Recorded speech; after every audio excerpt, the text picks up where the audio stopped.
So we talked about RSTC, we talked about WRSTC, and some of like the challenges of working with them. And then one of the other ones you said was ISO. Right. What in the world is ISO? I mean, people see it on things. We see ISO all over the place, but I think a lot of people don't even understand what that could possibly mean. Yeah. So, and same thing as like a CE certification of something. Right. Like we see these things, where, yeah, that's great, but what does that mean? Right. So, what is the ISO? ISO is, it started off, from my understanding of it, as a manufacturing process. ISO certified was a way to manufacture a product. It's a way to repeat a process over and over again with the same exact results. Okay. If you have a deviation from that result, you have a process in place to identify the deviation and fix it. And then that's all documented. As far as it works within the dive industry, it works the same way. The process in our case is a training standard. So we have a training standard that we follow, and then if there's a fault in that training standard, then the ISO goes back, looks at that fault, and fixes it. So that's how it works. It's very relevant in certain countries.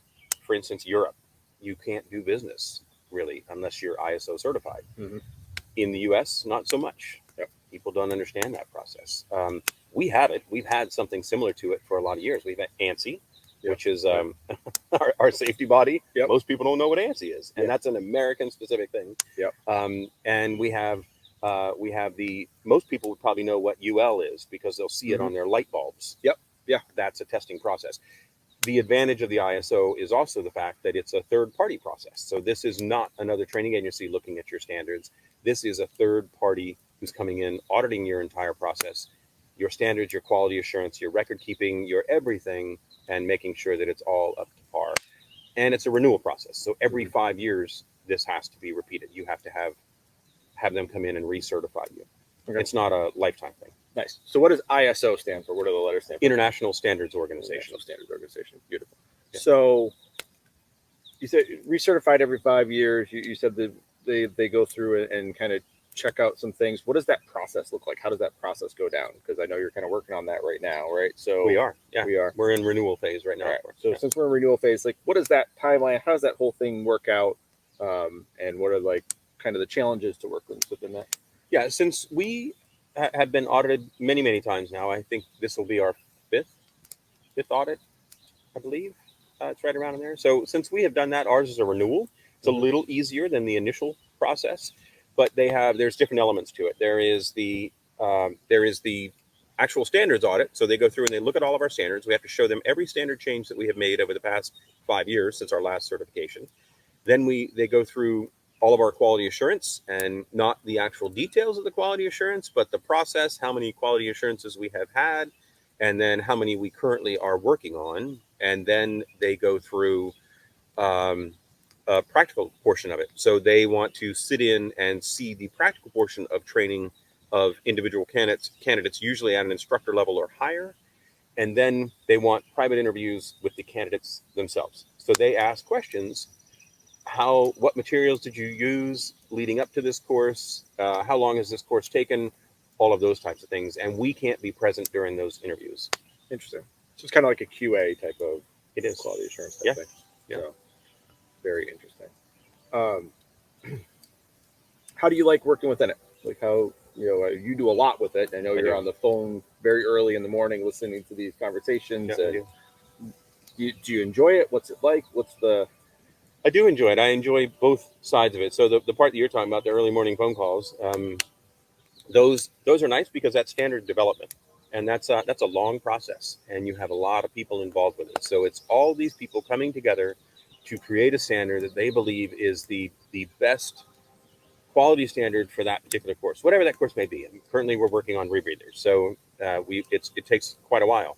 And by quite a while, I mean that we are in the developmental phase of it. It's probably a year to a year and a half before the standard is ready to go out for the international bodies to review. So each country has their own representatives for the ISO, and it will be sent to each one of those national bodies for review and comment, and they have to provide their reasoning for it. So if they say, I don't like this standard, this line in this standard, this is what I want it to change to, this is why I want it to change, And then that then comes back to that working group again, and we Wow. review all of those changes, and we accept it or we deny it.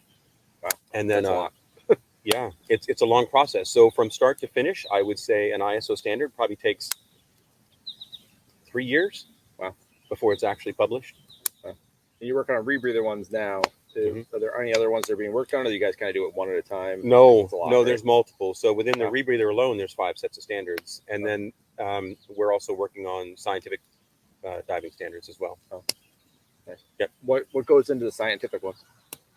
Again, Same process. they same process, but they assemble a different working group, and that working group usually consists, and in this case, consists of some of the big scientific communities. These are universities and colleges and big programs. In the U.S., they would know the AAUS Mm-hmm. is one of them, but there's a similar body within Europe that's just like the AAUS. Nice. So you got two sets of people that are involved, one for the ISO for the rebreather stuff and one for the ISO for the scientific diving. Is there a big difference between working between those two groups? Yes.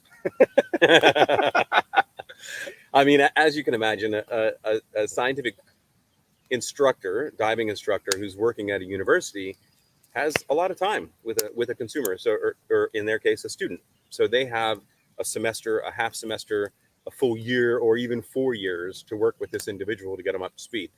That's a very different environment from a retail shop who's training a sport level diver who wants to get it done in a weekend. Yeah, definitely, without a doubt. So very different mindsets, very different time commitments. Um, Examples would be in their basic scientific diving course, they're looking at between 13 and 15 dives Mm-hmm. for a certification. That's a lot. Yeah, That's a lot. Yeah. Imagine what that has to, the charge. Just, we talk about money. Money ties Right. into a lot of this. Imagine that what you would have to charge as a retailer or as an Yeah. instructor to do 15 dives with an individual to give them a basic certification. That's a lot. That is definitely significant. I mean, that gets into appropriate fees for classes you're doing and all sorts of stuff. Oh. That's Oh yeah. that's a lot. We kind of hit on it, but why is the ISO important? Why are we involved in it? Why is it super important to be involved? What's the significance of it? The basis of our involvement is that we want to see the industry improve. We want to see standards brought up to their current level. We want to see things change. And that's the main reason why we're involved at a fundamental level of all these things. We want input and we want improvement. So basically, our involvement in the ISO and RSTC is to improve the entire dive industry and increase safety. Yes, and to be involved in the if you look at it from a community standpoint, the town that you live in, wherever you live, you want involvement in that town. You want to know where it's going. You want your input to be heard. You want to try to improve it. You want to raise everything up. You want to be part of it. You can't sit on the outside and just take pop shots at things. If you're not willing to get in there and do the work, then you should probably just keep your mouth shut. Yeah, you can't sit and complain and then not be involved. Right. Like, create a solution. Like, don't say there's problems. Come with a solution. Let's try to figure this out. Right. So if you don't have that. So that's where we're at. The second part of it is, of course, we want to be ISO because we want to be able to do business in Europe. We want to be able to do business in South America, another place where it's extremely important. And then the third part is, why not open up your system and let somebody else look at it? That's the part that I really like. I like the third party side of it where they come in, we're opening up everything and we're letting them see it. And if you have critiques, if you have areas where we can improve, we want to know those improvements and we can make ourselves better. We're also trying to not only improve the industry as a whole, but improve ourselves.